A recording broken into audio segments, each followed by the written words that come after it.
La réalisation d'un vitrail commence par l'examen de l'environnement de ce vitrail, l'environnement intérieur et extérieur. Il se continue par le choix du style à adopter, des couleurs, des types de verre, soit opaques, soit au contraire très lumineux.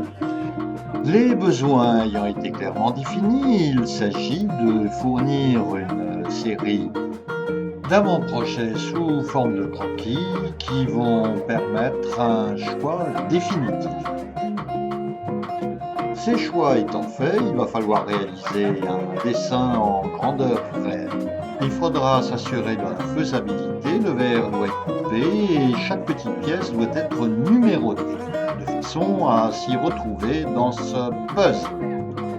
Puis ce dessin est reproduit sur papier bulle ou sur rhodoïde, de façon à permettre le découpage des gabarits. Découpage se faisant à l'aide de ciseaux à triple lame lorsqu'il s'agit d'éliminer une petite partie pour le montage au plan. Les gabarits numérotés sont ensuite classés par couleur de façon à permettre le traçage sur les plaques de verre couleur par couleur. De nos jours, la coupe se fait avec un coupe-verre à molette et ce coupe-verre est généralement lubrifié de façon à faciliter la coupe. Le crissement caractéristique du coupe-verre nous indique que cette plaque va bientôt pouvoir être découpée sans problème. Lorsque les lignes ne sont pas droites, on utilise une boule à détonner, des tapotements préparant une meilleure fracture du verre. Il faudra découper chacune des pièces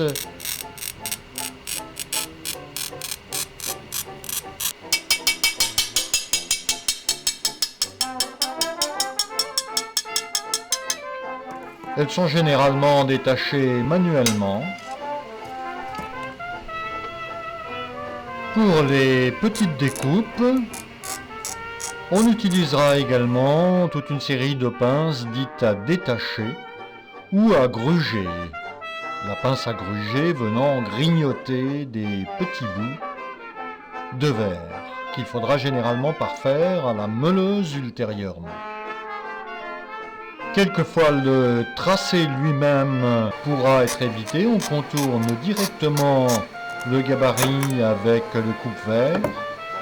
Ou bien on peut également placer le gabarit sous le verre et procéder à la découpe avec le coupe-verre par transparence. Lorsque le verre n'est pas transparent, on utilisera une table lumineuse, en particulier pour tracer des petites pièces compliquées, plutôt que de découper chaque petit morceau de gabarit. Puis il s'agit de passer au meulage pour parfaire le tracé ou retirer des arêtes dangereuses. La meule est une meule diamantée, elle est lubrifiée par une petite éponge par capillarité amène de l'eau sur le morceau de verre. Vient ensuite le bordage du verre à l'aide de bandelettes de cuivre adhésif. Ce cuivre se présente sous des largeurs différentes, tenant compte ensuite de l'épaisseur du verre et d'autre part de la largeur du trait qui va être formé lorsque l'on coulera de l'étain sur ce cuivre. Le bordage est assez méticuleux, il faut faire le tour de chaque morceau de verre.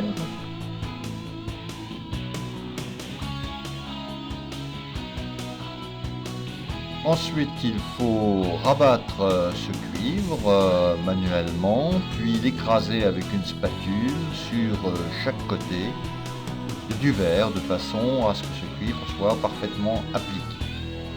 Ensuite, nous passons à l'assemblage de ces différents morceaux de verre et on voit là l'intérêt de la numérotation qui permet de reconstituer le dessin original à l'aide de tous ces morceaux qui sont assemblés comme un puzzle simplement placé sur la table de travail. Enfin, nous parvenons à une des dernières étapes, c'est-à-dire la soudure.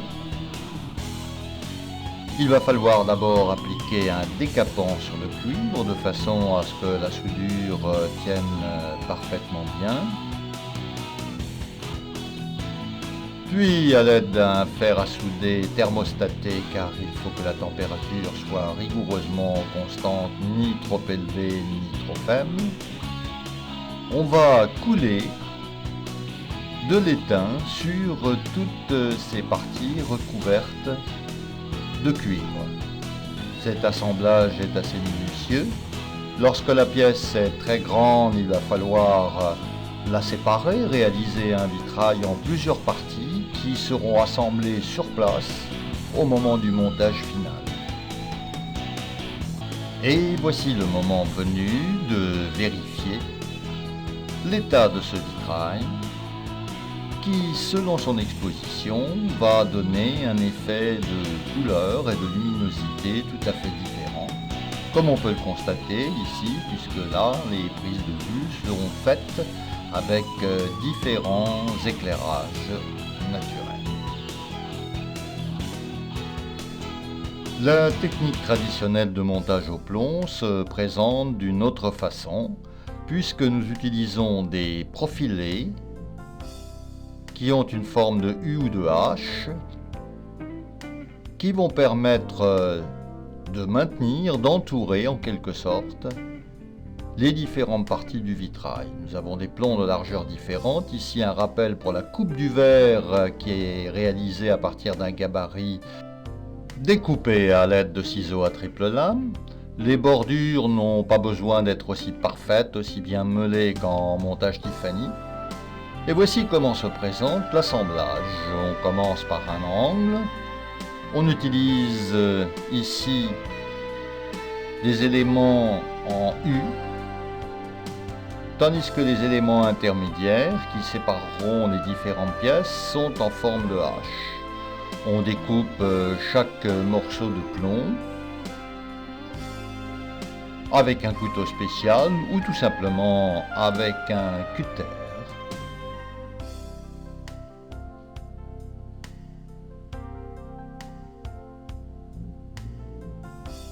Chaque morceau de verre est ensuite enchâssé,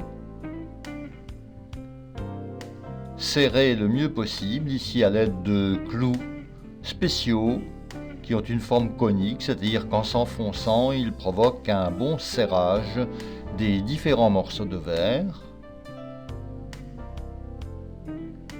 Il faudra aplatir les bords du plomb, les ailes du plomb,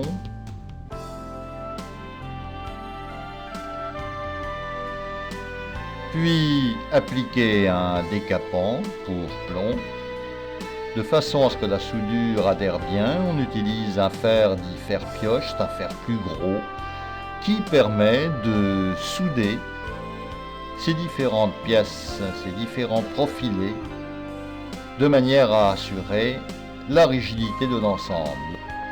Après avoir terminé un côté, on retourne l'ensemble pour procéder à la même soudure sur l'autre face du vitrail.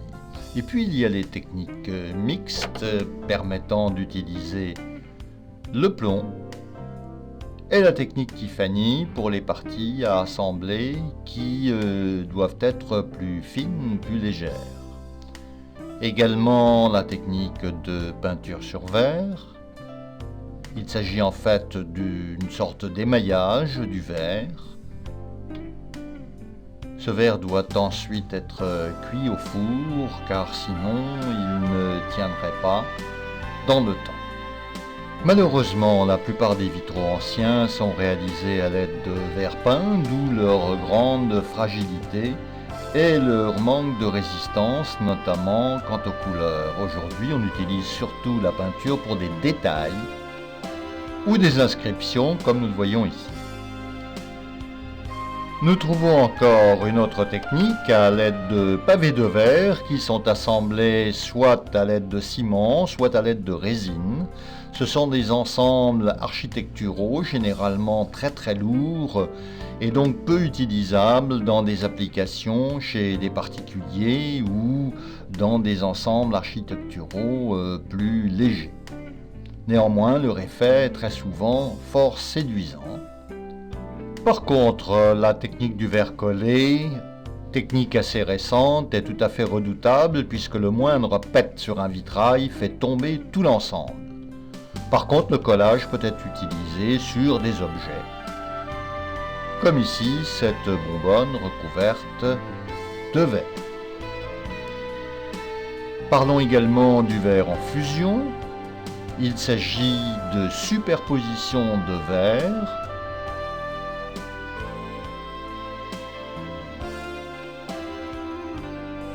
Ceux-ci sont ensuite placés dans un four dont il faudra surveiller la température, le temps de cuisson.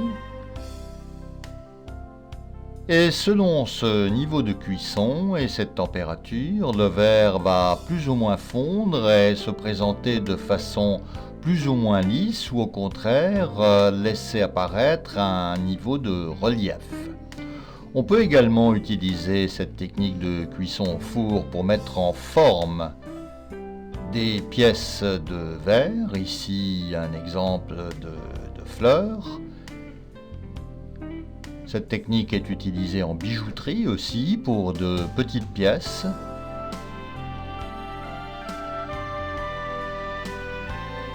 La technique Tiffany permet aussi de réaliser des objets en forme et en particulier des lampes. Les lampes Tiffany sont célèbres dans le monde entier.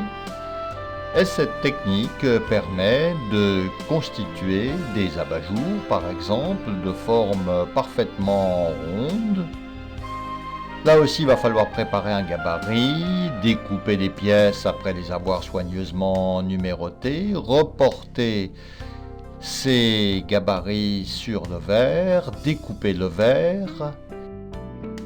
On procède au meulage extrêmement soigneux de toutes ces petites pièces nécessaires pour qu'une forme ronde soit parfaitement respectée.